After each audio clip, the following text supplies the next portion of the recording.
Welcome to another episode of the Workers Podcast brought to you by the Antigua and Barbuda Workers Union. Today we're turning the spotlight on the next generation of union leaders, the ABWU Youth Arm. Joining us is Blair Rose, president of the Antigua and Barbuda Workers Union Youth Arm, to discuss the team's journey so far, their upcoming initiatives, and their ongoing efforts to represent and empower young workers.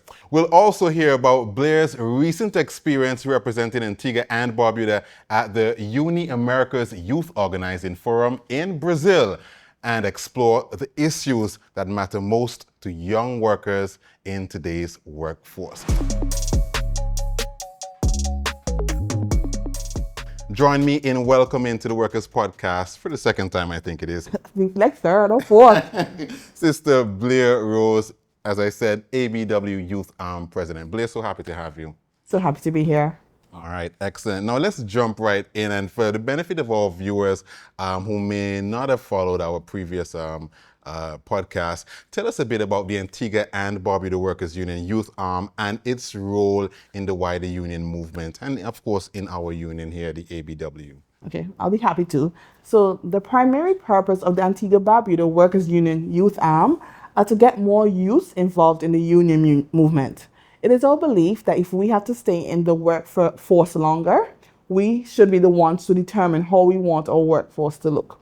Me and you may have different aspects, different point of views because of our experiences. What you may find important based on your age, I'm not calling you old, just saying, it may be different for what I believe. You believe that all men should have a straight cut, be bald-headed maybe, but our generation may believe that men should be allowed to express their creativity with their hair. It's not just about getting our rights. We also want you to understand what their rights are in terms of the labor code and also what unions mean, how unions protect your rights, how unions basically make workers' lives better. So we find that in our generation, there's a bit of a disengagement because, to be honest, we're a bit more privileged.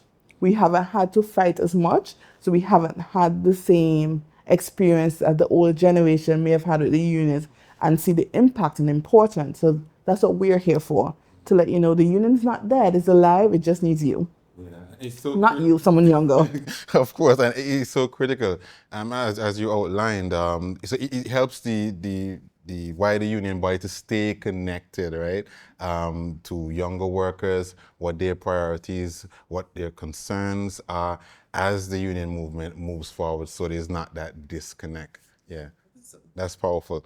All right, so I think the youth arm, it's elected every 2 years. The executive is elected every 2 years. So you're pretty much into your final leg, all right, with this current tenure of this executive. Give us a quick recap of some of the achievements, the accomplishments, and what has the youth arm been up to this past year? So what we've been up to, basically, we've been trying to educate young workers about their rights. We've been having a few events, a few congresses. Our first congress where I was nominated, we had it based on climate change and the impact on workers. Yeah. We want persons to know that climate change is not a tomorrow thing, it's a yesterday thing. It's already happening and we're already seeing an impact on a lot of jobs. So that's something we've been trying to add on to, expound to. We've also been focusing on educating our workers, giving them tidbits, letting them know. Believe it or not, we actually get a lot of questions in our inbox. That's the only reason you should slide into our DMs, is to ask worker-based questions. We've been having to educate workers that. We've also been doing training. We've actually trained a few young workers. One person got a little bit of training in graphic design because we believe upward mobility can only be achieved with always upskilling and retooling. Yeah. That brings me to this year's Congress, which is based on how to ensure you're sustainable in the workplace, especially when we have the impacts of AI coming in. Our way of life is basically under threat. How do we ensure that we can have continuous employment? We're looking at how to empower young workers through entrepreneurship, how to get them to retool and upskill, how to get them to look. So we've actually been meeting and looking at the different industries that may be impacted more by artificial intelligence and climate change. We've also been trying to recruit new members, so slide into our DMs. We will actually be having a recruitment drive soon. We also have a few things that are under review that we're hoping are going to be approved soon, such as like breastfeeding in the workplace, which people may not think about until you're in that situation. We also want to be having something in the Christmas. Can't tell you about it yet. Okay. We've also done a little welfare. We would have visited the Science Institute because we know that we had to have a few members there.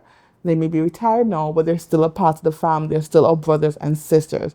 Those are some of the few things we've been doing. We've also been did like a school initiative to the Antigua State College, to let persons know this is what you're going to face in the workplace. These are your rights. These are the things that you need to know. And currently, we're trying to work on like a social media campaign. Keep it a little demure, a little cutesy, but still be impactful to young workers, get their interest. And we've had a few socials. I think I saw you singing karaoke at one of them. Oh, listen, that's my I think so. No, you're karaoke. So, and that's been impactful. People's presence have loved it. We've had the R&B edition. Maybe we'll have a reggae edition soon. Sounds good. Sounds good. Well, that's quite a bit that the Youth Arm has been up to. But out of all those activities, those events, those initiatives, any stands out most to you as being most impactful to workers or on workers? I think our congresses are the most impactful because that's when we have a larger variety of workers, and I'm seeing them talk to each other in different industries and sometimes the same industries, and that's when they realize this don't sound right.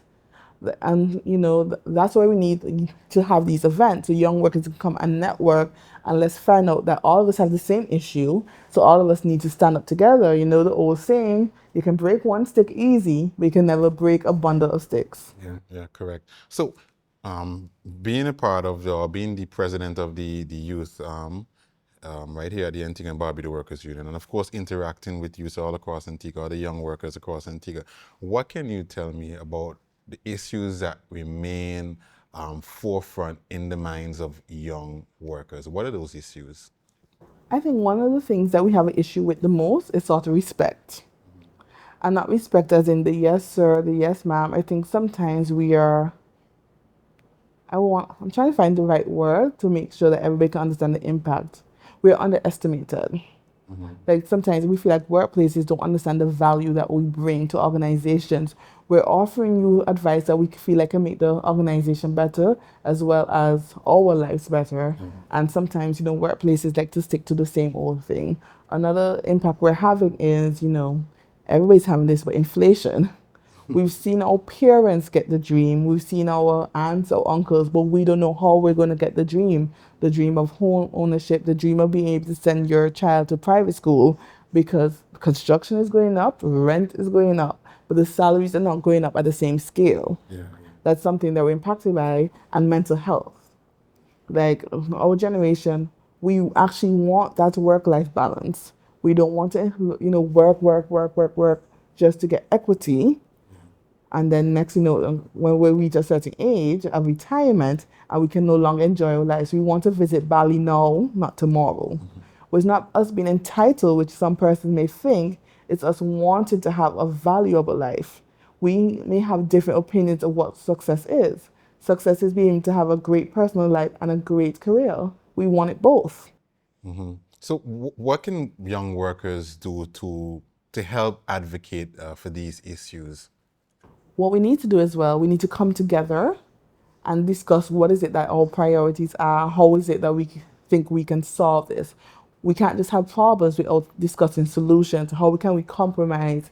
Because we're not going to build, the pyramid was not built in one day. It needs to be an ongoing discussion, and we also need to have patience. Because I think as well for young workers, sometimes they get so, I'm going to say disappointed because they want it now. I think young workers need to come together and let's start having the discussion to see how we can achieve it. It won't be achieved tomorrow, but we can achieve it if we just have some patience, some commitment, and a lot of persistence. So the first thing is to get together, let's talk about and let's present it to our union. This is what we want. The union works for us. We pay them our dues and they're willing to work for us, but we need to let our voices be heard. Me and my executive is not enough of a representation of young workers for the union to understand this is what we want and this is the impact. So we need everybody's voices to be heard.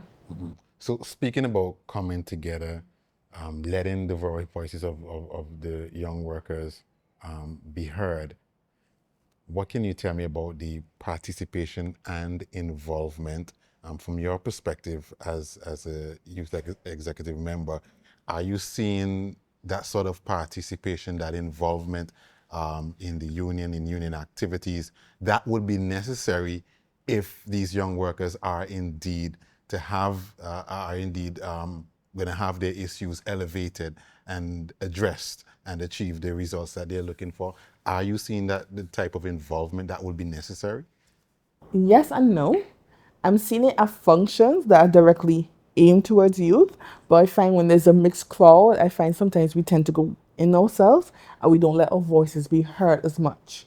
I think that is the issue. When it's a youth congress and it's directly aimed to youth, I guess they feel comfortable with their voices being heard. So I think maybe us as a youth arm and maybe as a union whole, we need to make more of those safe spaces for youth to be heard. So there's a lot of improvement to be done. There's a lot of groundwork to lay, and I hope I can do it before my tenure is up. So have you seen any progress in terms of young workers understanding the value of the union and their involvement in it? There has been some progress, but I find it's still a bit minute because sometimes when you go into a workplace, it's your first interaction with the union. I think we need to start educating them before they get into the workplace, before they're hearing from their employers, oh, the union's not a good thing for you. Stay away from the union, you know. The union may just want to use you for their own objective. You just stay and we will look after you. So I'm not saying we're trying to control the minds, but we as a union should be able to control the narrative through facts, through knowledge, through education. Yeah. Maybe starting from primary school, getting more youthful videos out there they can understand about equity, and this is what we're here to protect. Yeah, absolutely. All right, so let's shift gears a bit. So I think maybe about 6 weeks ago, sometime in September, I think it was, you had the opportunity to travel to Brazil for the Union Americas Organizing Forum. I think that was the name of the seminar. What can you tell us about that experience?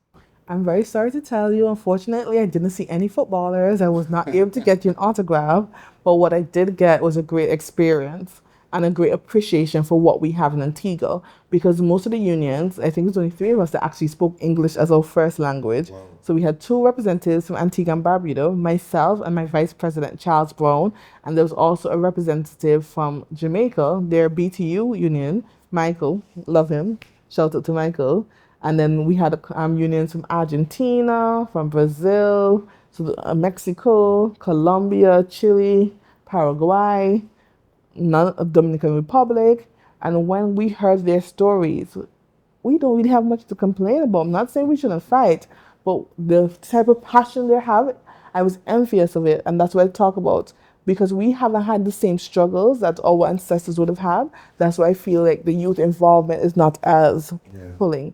Because they're literally fighting they're fighting contracts with that zero base where employers can, hire them and don't have to call them in for months or give them a base salary. Wow.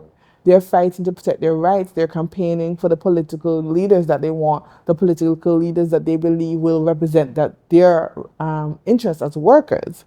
So they may still say they're struggling based on, I guess, when you look at the scale, Antigua compared to them for young workers, but the passion they had, I was very envious of it. If we could get 5 persons with that kind of passion, we would be so much more forward. So these kind of organizations sort of allow you to get ideas, get you ignited basically.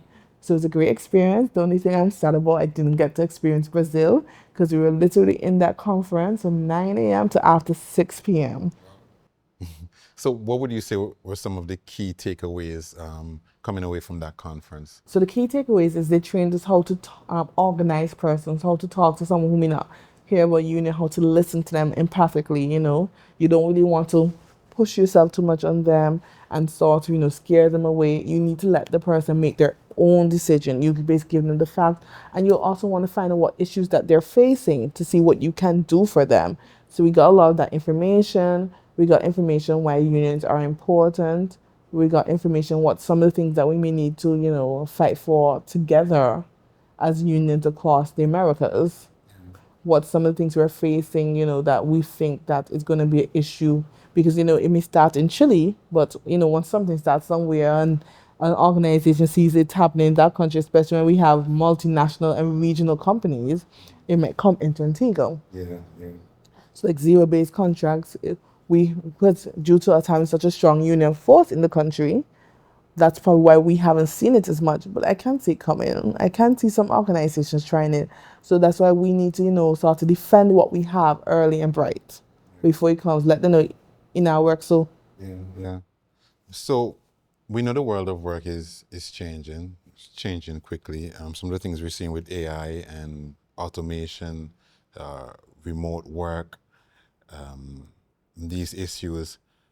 How What I want to ask you is, how is the youth arm, the executive of the youth arm, what are their thoughts on these issues? What's the thinking among young workers? Yes, that's what I'm trying to ask. What's the thinking among young workers with regards to automation, the coming up automation, implementation of AI, remote work? What are your thoughts as a young person? I'm not there anymore, but how are you feeling? How when you interact with other young workers, what are you sensing? What are you hearing? Are these things that are concerning for young workers, or you know, just willing to go along and we figure it out as time rolls on? one thing we're not willing to go along with it. What I'm seeing is a lot more young persons are getting into what we call the hustle mentality. They're looking at the entrepreneurship as a way of safeguarding their future income. So it's one good thing about AI. They say pressure builds diamond. We're finding a lot more entrepreneurs, a lot more business ideas, a lot more uniqueness coming forward from this generation. I'm sure you can't go on Facebook without seeing an ad for new business, wondering, wait, this is always there? Yeah. And what some persons are looking at is what industry can I go in? Because we're looking at those industries that may be affected, like, banking and finance. We have banks in the world that don't have tellers anymore. They literally, you can go to a gas station and do your transactions. We now having smart machines. So it's not that it's coming, it's already here. So how do we prepare? What jobs are going to open up because of artificial intelligence that they're going to need? So that's what I'm encouraging all young workers to do. Look 5, 10 years from now, how is your job going to look? We have the internet. It's not just for spreading tea, spilling tea, and spreading gossip. Let's use it to educate ourselves and see what can we do, what certifications do I need, what scholarships are available to me. We need to start reinventing the box for ourselves right now. And I think it's incredible, as you mentioned earlier, that education is a part of the youth arms priority areas, right? And encouraging folks to consider retooling as we analyze the changing global economies and the changes that are taking place in the world of work. And I'm sure that will continue. Education, retooling will continue as part of the youth arms agenda going forward, correct? Yes, maybe we'll invite you to one. Let's see if we can teach you some new tricks too. All right, so as we wind things down, what message would you give to young workers who may be feeling unsure, disconnected in terms of getting deeply involved with the union? Well, the message I'd have to give to young workers is look at what the union has done and look at some of the things that we have because of unions. Our Social Security Act would have come because of a union member, a union activist. They would have made a suggestion to protect us during our retirement. Or the fact that we have 14 weeks of paid maternity leave would have come out because of industrial relations. Most of the things that we have in our collective bargaining agreement aren't even a part of the law. For example, paternity leave is not under law, but we have it because of our union's negotiations. Our salary increases, those organizations that have more than 12 sick days a year will be because of union involvement. So think about how much more that we could get to make out the life that we want as workers if we have union involvement. If we want to shape the union, we need to be the ones that are pulling the strings. We need to be the ones that use the union as a tool. Yeah, yeah, yeah. An incredible tool, I might add. All right, so as we close things off for this edition of the Workers Podcast, how can young workers get involved with the Antigua and Barbuda Workers Union Youth Arm? So we have a Facebook page, as I said. That's the only DMs we like to accept. If you want to learn more, just send us a DM, slide into our DMs. We have Facebook, and we also have an Instagram page. You can even call the union, leave your name and your number, and we will get back to you. And please keep attention to our page. We're going to be posting a flyer soon for a recruitment drive. We're going to have a little social, very respectful, very demure. That's what I'm going to say on camera. But you should come and check us out. Blair, thank you so much for spending time with us here on the Workers Podcast. Thank you so much. Anytime I get to eat at the Blue Garden Snack Hut, I'm willing to do it. Excellent. Viewers and listeners, again, we've been speaking to Blair Rose. She's the president of the Antigua Barbuda Workers Union Youth Arm. I want to thank her again for being a part of the Workers Podcast. And thank you for watching and listening to this edition. We'll see you again next time. Bye-bye.